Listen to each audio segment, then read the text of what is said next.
Assalamualaikum. My name is Jamil Malak and welcome to my YouTube channel IT Hacks and Solution.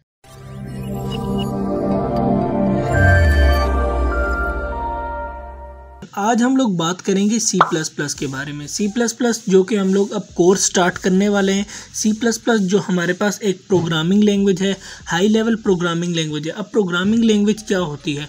Programming language हमारे पास एक set of grammatical rules होते हैं ताकि हम instruct कर सकें अपने कंप्यूटर को या कंप्यूटर डिवाइसेस को, ताकि हम लोग उससे कोई भी स्पेसिफिक टास्क परफॉर्म करवा सकें।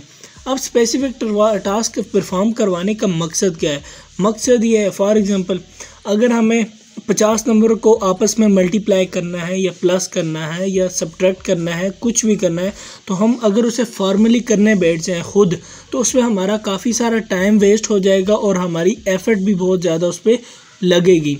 इससे बेहतर है हम उसके लिए एक प्रोग्राम, कंप्यूटर प्रोग्राम लिख लें और उस प्रोग्राम के थ्रू हम लोग उस ऑपरेशन को परफॉर्म कर सकें। अब ये हम प्रोग्राम लिखते कैसे हैं? प्रोग्राम हम लिखते हैं दो तरह से। एक हमारे पास लो लेवल लैंग्वेज है, एक high level language. Low level language हमारे पास वो लैंग्वेज होती है जो हमारे कंप्यूटर को समझ आती है। कंप्यूटर को कैसे मतलब समझ आती है? अब देखें, कोई भी प्रोग्राम हमने अगर बनाया हुआ है वो हम लिखेंगे अपने हाई लेवल लैंग्वेज में। हाई लेवल लैंग्वेज से मुराद ये है कि हम लोग उसे अपने इंग्लिश लाइक कीवर्ड्स वगैरह जो हमें समझ आते हों, जो कि एक यूज़र फ्रेंडली हो, उसमें हम अपना लाइन ऑफ कोड लिखेंगे तो जो हमारे पास हर एक को समझ आती हो वो हम लोग कोड लिखेंगे। उस कोड को लिखने के बाद हम उसको रन करेंगे, एग्जीक्यूट कंपाइल करेंगे। वो फिर हमारे पास कंपाइलर जो वो उस कोड को कन्वर्ट करेगा लो लेवल लैंग्वेज में। लो लेवल लैंग्वेज हमारे पास दो तरह की हो सकती है, एक हमारे पास बाइनरी लैंग्वेज और एक हमारे पास हो जाती है असेंबली लैंग्वेज। बाइनरी लैंग्वेज में हमारे पास आ जाती है 0 and 1। 0 and 1 क्या चीज़ है?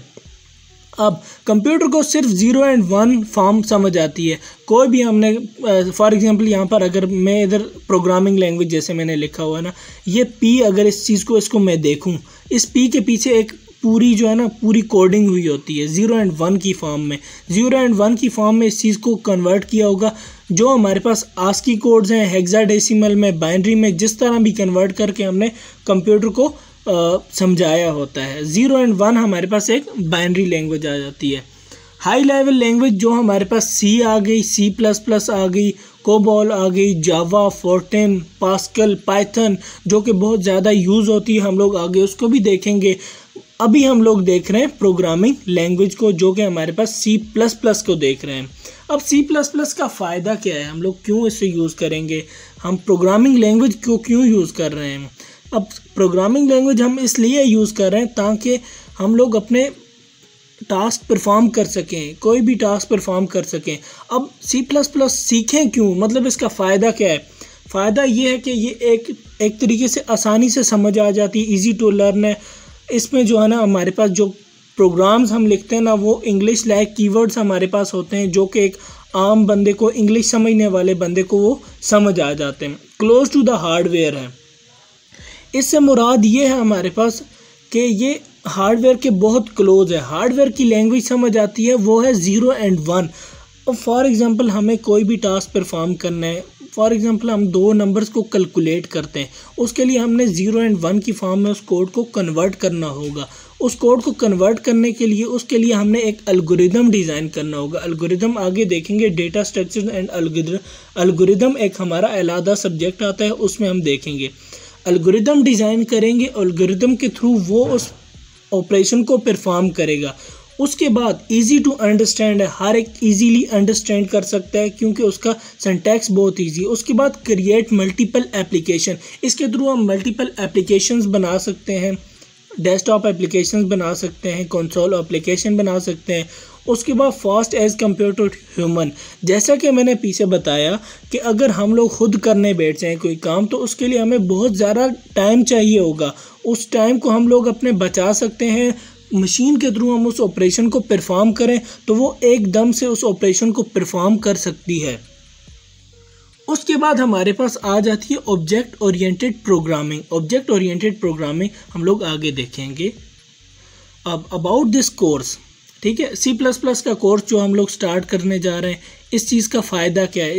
इस कोर्स को आप क्यों अवेल करें, क्यों हमारी वीडियोस देखें? अब ये एक तो कोर्स कंप्लीट होने वाला है, पूरा कंप्लीट कोर्स होने वाला है, इसमें हर एक चीज़ समझाऊंगा मैं। उसके बाद इजी टू लर्न है, इजीली आप लोगों को बिल्कुल सिंपल अंदाज से इसको मैं समझाऊंगा। प्रैक्टिस एक्सरसाइजेज दूंगा जो आप लोग सॉल्व करेंगे, जिससे आपके कॉन्सेप्ट क्लियर होंगे, कोडिंग कॉन्सेप्ट। उसके बाद हेल्पिंग मटेरियल मैं आप लोगों को प्रोवाइड करूंगा, कोई भी हेल्पिंग मटेरियल जो C++ को सीखने में आप लोगों की मदद कर सकता है वो मैं आपको प्रोवाइड करूंगा। उसके बाद जो है ना कोडिंग चैलेंजेस, अब देखें प्रोग्रामिंग सीखने के लिए हमें चैलेंजेस भी लेने पड़ेंगे, जिसके थ्रू हम लोग अपने हाई लेवल की प्रोग्रामिंग लैंग्वेज समझ सकते हैं। उसके बाद इंगेज थ्रू वीवर। अब सिंटैक्स हमारे पास क्या आ जाता है, सिंटैक्स ऑफ C++। सिंटैक्स हमारे पास कहते हैं किसी भी तरीके को जिसके थ्रू हम लोग कोई भी अपना प्रोग्राम वगैरह लिख लें। अब ये हमारे पास C++ का सिंटैक्स है। हैश इंक्लूड आईओस्ट्रीम, ये पूरी हमारे पास जो लाइन है ना, ये हमारे पास एक हेडर फाइल है। हेडर फाइल से मुराद है ये हमारे पास ये पीछे पहले से बनी हुई है, जिसे हम अपने प्रोग्राम में इंक्लूड करेंगे, जिसके साथ हम लोग कोई भी ऑपरेशन जो आगे इनपुट आउटपुट ऑपरेशन परफॉर्म करेंगे, ये उस चीज़ में हमें मदद करेगी परफॉर्म करने में। अब यूजिंग नेम स्पेस STD, ये हम लोग अपने प्रोग्राम में यूज़ करते हैं। ये एक बेसिक सिंटैक्स है, इसके थ्रू आप C++ प्रोग्राम करेंगे। इसके अलावा आप किसी और तरीके से प्रोग्राम नहीं कर सकते C++, ये कंपलसरी है यहाँ पर लिखना। इंट मेन से हमारा मेन फंक्शन शुरू होता है, मेन प्रोग्राम शुरू होता है, जिसके अंदर हम कर्ली ब्रैकेट्स में हम लोग अपना लाइन्स ऑफ कोड लिखते हैं। जितने भी लाइंस ऑफ कोड लिखनी है वो हम लिखेंगे मेन फंक्शन के अंदर। इंट जो है ना हमारे पास यहाँ पर एक रिटर्न डेटा टाइप है। रिटर्न डेटा टाइप क्या चीज़ होती है वो हम लोग आगे जब प्रोग्राम करेंगे, इसका कोडिंग करेंगे तो हम लोग देखेंगे। अब सी आउट हेलो वर्ड, सी आउट से मुराद ये है हमारे पास कंसोल आउटपुट। ये आउटपुट पे थ्रो करेगा किस चीज़ को, हेलो वर्ड को। हेलो वर्ड हमने एक इसको हम डबल कोट्स में लिखेंगे, डबल कोट्स में। और ये हमारे पास इंजर्शन ऑपरेटर है। इंजर्शन ऑपरेटर से मुराद ये है ना कि हम लोग इसको परफॉर्म लिखेंगे, उसके बाद हम लोग परफॉर्म करेंगे। वर्किंग ऑफ C++ वर्क किस तरह करती है। सबसे पहले C++ का कोड हम लोग लिखेंगे। कोड लिखने के बाद हम लोग उस चीज़ को कंपाइल करेंगे। कंपाइलर जो हमारा होगा, जो C++ का GCC जो का हमारे पास कंपाइलर है, उसके बाद MinGW जो भी हम यूज़ करेंगे। Tools recommended to write C++ program. अब इसमें हम लोग दो टूल्स जो रिकमेंड करूँगा मैं आप लोगों को, डेव C++ और VS कोड। शुरू में हम लोग दोनों को देखेंगे, डेव C++ दोनों को हम लोग देखेंगे, दोनों में हम लोग अपनी कोडिंग करेंगे। अब हम लोग इंस्टॉल कर लेते हैं डेव C++ को। अब हम लोग आ जाते हैं अपनी ब्राउज़र में, यहाँ पर हम लिखेंगे डेव C++। ये हमारे पास सेकंड लिंक आ गया है, इसको हम यहाँ पर इस पर क्लिक करेंगे, ये हमारे पास आ गया। अब डाउनलोड पे हम लोग क्लिक करेंगे। जैसे ही हम लोग इस पे डाउनलोड पे क्लिक करेंगे, थोड़ा सा वेट करना पड़ेगा हमें। अब ये 5 सेकंड बाद डाउनलोडिंग स्टार्ट हो जाएगी हमारी। तो आप ये देख सकते हैं, अब ये 48 MB का सॉफ्टवेयर है। ये जैसे ये डाउनलोड होता है हम लोग इसको इंस्टॉल करेंगे। अब ये हमारे पास डाउनलोड हो गए। अब इसका हम फोल्डर ओपन कर लेते हैं, यहाँ से इसे हम लोग इंस्टॉल कर लेते हैं। अब रन पे क्लिक करेंगे। जैसे ही हम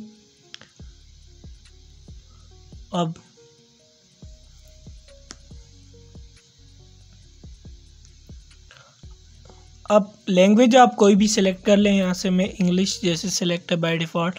आई एग्री पे क्लिक करूँगा, नेक्स्ट पे क्लिक करूँगा, इंस्टॉल पे क्लिक करूँगा, तो ये हमारे पास देखें आप इंस्टॉलिंग ये हमारे पास लग चुकी है।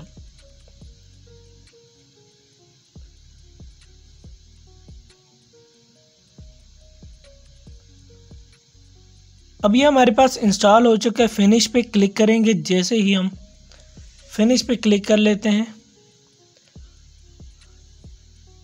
मिनिमाइज कर लेते हैं। अब ये देखें इंग्लिश यहाँ पर सिलेक्ट है बाय डिफ़ॉल्ट लैंग्वेज। और ये देखें हमारे पास सिंपल जो है ना सिंटैक्स जो है हमारे पास वो यहाँ पर शो हो रहा है।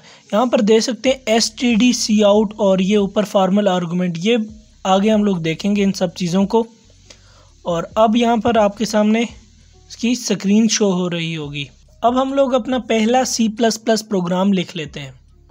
न्यू फाइल में जाएंगे, न्यू पे क्लिक करेंगे, यहाँ से प्रोजेक्ट पर क्लिक करना है, एम्प्टी प्रोजेक्ट सेलेक्ट करना है और मेक श्योर करना है यहाँ से लैंग्वेजेस में हमारे पास C++ ही सेलेक्ट हो। और यहाँ पर आप अपने प्रोजेक्ट को नाम भी दे सकते हैं। फॉर एग्जांपल मैं दे देता हूँ हेलो वर्ल्ड, यहाँ पर अपने नाम दे दिया। और अब यहाँ से मैं डेस्टिनेशन इसकी चूज़ कर लूँगा। लेट्स से मैं डेस्कटॉप चूज़ कर लेता हूँ जैसे, और इसको अब मैं सेव कर लेता हूँ।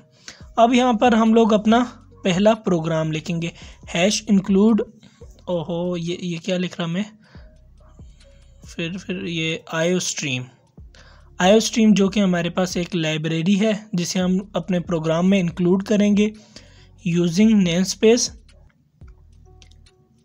std। अब इंट मेन फंक्शन यहाँ पर बनाया हमने, कर्ली ब्रैकेट यहाँ पर बनाएंगे और यहाँ पर सिंपल लिख लेते हैं hello world, sorry double quotes में लिखना है इसे, हेलो वर्ल्ड। अब ये हमने लिख लिया। आखिर पर देखें ये टर्मिनेटर आता है, टर्मिनेटर, और आखिर पे अब हम लोग लिख लेंगे रिटर्न 0। ये रिटर्न 0 करवा देगा हमारे पास बिल्कुल कोई वैल्यू जो हमारे पास हमने सी आउट करवाई होगी वही। अब हम लोग इसको कर लेते हैं रन, कंपाइल एंड रन पे यहाँ पर आप क्लिक करेंगे